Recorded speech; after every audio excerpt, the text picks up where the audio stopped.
Folks, today we return to one of Rudy's all-time famous, most exciting, enjoyable box openings in the history of this channel.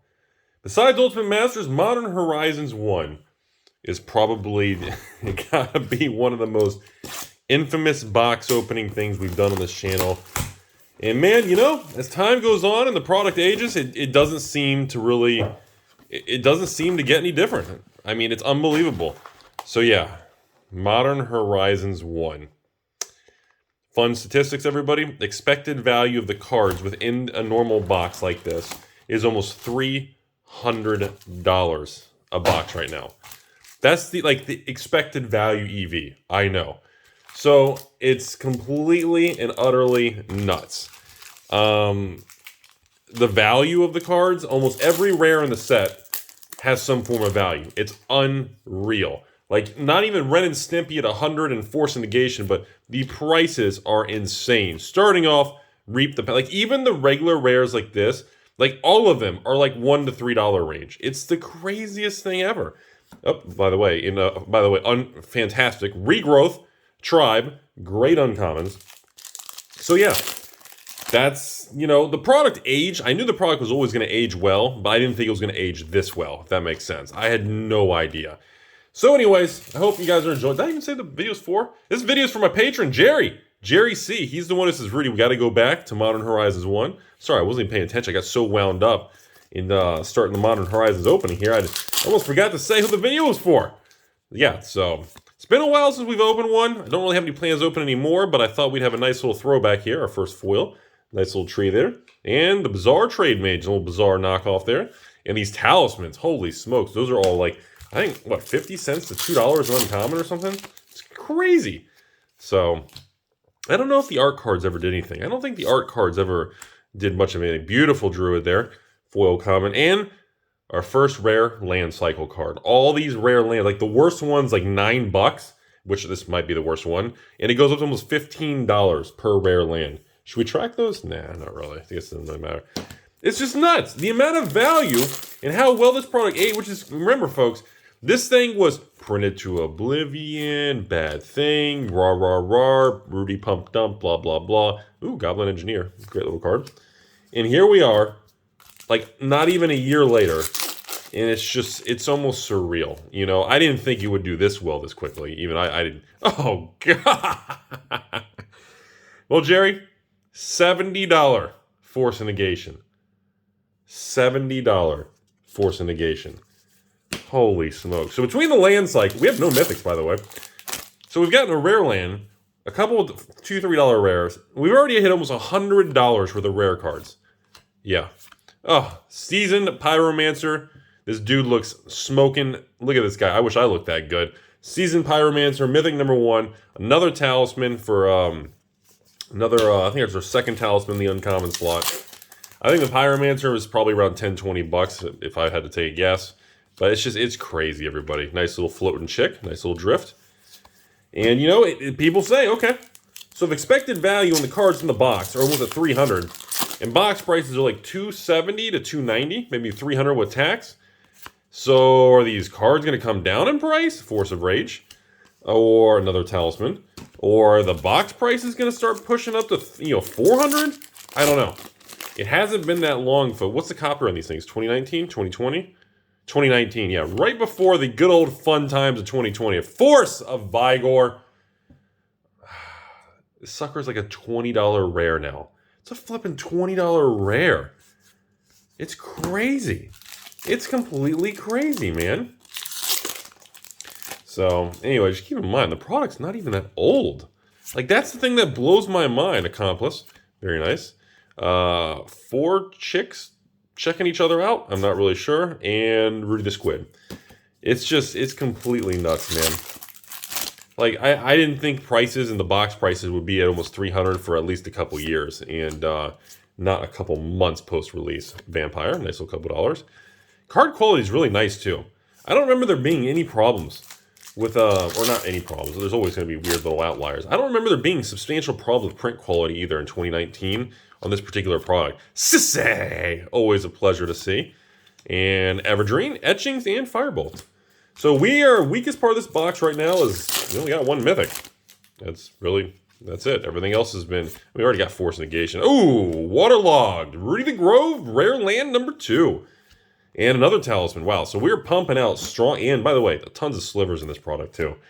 So obviously we'd like to see a Ren and Stimpy and some other, first sliver little lords and some Urza action. Oh, Morpheus coming through for the Matrix Part 69.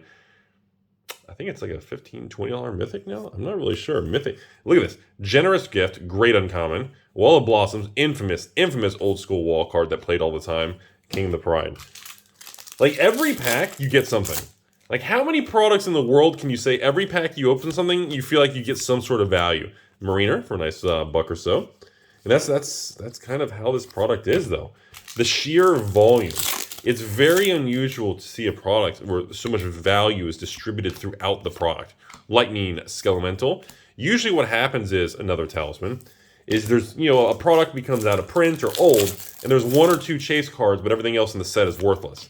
Like if you look at the spread of value, Engineer for a couple bucks, if you look at the spread of value, nice little Factor Fiction, by the way, between all the cards, and I think it's like, how many cards are in the set? Thin Ice, 254 cards. Because I think it's like 70% of the cards, like 70% of the rares are above bulk or something. Like, it's some ridiculous. It's like, I don't know. I got to look at the exact data, but it's extremely bizarre, Sliver. Especially for a product that was not limited. This is something that we've talked about in the past. When like they did, double Masters booster boxes and stuff. Like there was no second wave. They didn't do anything like that. It always kind of surprised me. Nice little Endling action. Little shapeshifter stuff. Another talisman. Is I'm always like, look at the example of Modern Horizons 1. Multiple waves in stock, overprinted for a long period of time, and it still does well. And the amount of revenue that Papa Hasbro generates compared to doing a single double Masters booster box, and then it's just nobody can get it. Like, it doesn't seem like there's much of a difference in long term. Yeah, the Slumba and Giant Green Snake and Rebuild. Those hands are way too close. You guys need to social distance. And, I don't know. It's very fascinating when you compare and think about that stuff long term. It really is, folks. Echo. We got the old Aeons of Echoes. Very nice. Mythic number 3. Very solid Mythic lineup in this video. Jerry, can't complain, man. Solid video. I'd like to see a couple, I'd love to see, Fury. Look at that. Land Cycle number 3. I think this sucker's like 15 bucks for a rare. It's unreal. It's completely unreal. That's what I said. Certain products just don't age and look bad. Certain products just age really well. Like, they just don't get cringy and they don't turn bad. There's some products that's kind of like, that kind of, Dragon's Maze, years went by, Gate Crash, didn't really age the greatest. Tectonic, there you go. And then there's other products where you look back on, and they actually turn out good. They can stand the test of time. That's weird how that life works like that. Rudy the Bear, and nice little talisman. And God, my goodness, that's like 6, 7 talismans at like a couple bucks a piece? Holy smokes, that's crazy. All right, here we go. Force of Despair. Remember the green one, the Force of Vigor. That is that's the sought after one, which we already hit. $20 flipping rare there. Absolutely fantastic. Fallen Shapoopy for the foil rare. Looks great on card. Terrible financial value. And rare land cycle number 4. Holy smokes, this could be almost like a 5 Shockland challenge, man. It could be like a 5 land cycle challenge. We may actually hit all 5 in one box. Oh yeah, and you get 36 packs instead of 24, some reduced quantity, which we see in set boxes have 30 instead of 36. Double Masters, Quad Masters has 24 instead.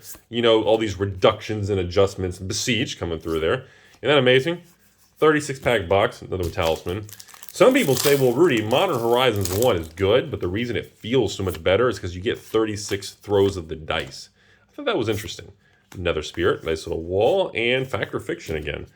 It is interesting, though, because I don't think the product would be nearly as valuable if it did have the 24-pack reduction versus the 36. Ooh, by the way, this charm is like a $15 rare now. Yeah, this is a $15 rare. I know. It's just unreal, man. Anyways, we're about to end up this video here. We'll have a final little Rudy conclusion comments here. We got the giver of runes for the nice couple bucks. And I'll kind of give you guys my thought process here, where I think we're going. And, oh, Rudy, the easy money's been made. It's already skyrocketed. Oh, and a Hex Drinker in the close. So we got a solid 4 Mythic box. Unfortunately, no Ren and Snippy. But you know what? Got a nice little $10 Hex Drinker, little Echoes. Got Morpheus and a Pirate. I mean, decent. No Urzas. No Ren and Snippy. But, you know, hey, $70 Force Negation. 4 rare lands at 10 to 15 a pop. $15 Charm. I mean, just stunning lineup. But anyway, I just wanted to give everyone a nice little throwback today. It's been a while. Thank you, Jerry, for being a very kind patron. Everybody kind of re-experienced the whole thing. You know, as products age, it's so crazy. Because the amount of negativity that I remember when this product came out, and I kept kind of screaming and preaching into the darkness about Modern Horizons 1 is a special product, man. It reminds me of like War of the Spark. There's certain products that are just really good, and they're going to age really well. And I thought, you know, Modern Horizons 1, which came out, and you know, Modern Horizons 1 came out around $225 a box, I think. And then an average at like 180, 190, 200 is bouncing around. Then at the very end, when there was that extra wave, and all of a sudden everybody goes, "Oh my God, it's endlessly printed and it's gonna drop and there's too many." I remember this thing bottoming out at like 170 a box, and I'm telling you all, it wasn't even a year ago. This was like 8-9 months ago. It wasn't that long ago, and within a 9-month period, we went from like 170 to like 280 a box. Like an extraordinarily, I mean, just absolutely breathtaking 50% price swing in less than a year. Like, and it wasn't even a surprise cutoff. It wasn't like a Dominaria War of the Spark, Dominaria that went out of print and everyone goes, "What? It's out of print early?" And the price jumped immediately because of lack of supply. It wasn't an example like that. You know, Modern Horizons 1, MH1 was well known, well available everywhere with no supply problems ever. And yet, here we are, middle to end of 2021. It was out of print in 2020, and here we are. Look at this. 50+% price swing in a year. And that's why I tell everyone, you know, you have to judge the data and judge how you feel about this stuff based on how life unfolds.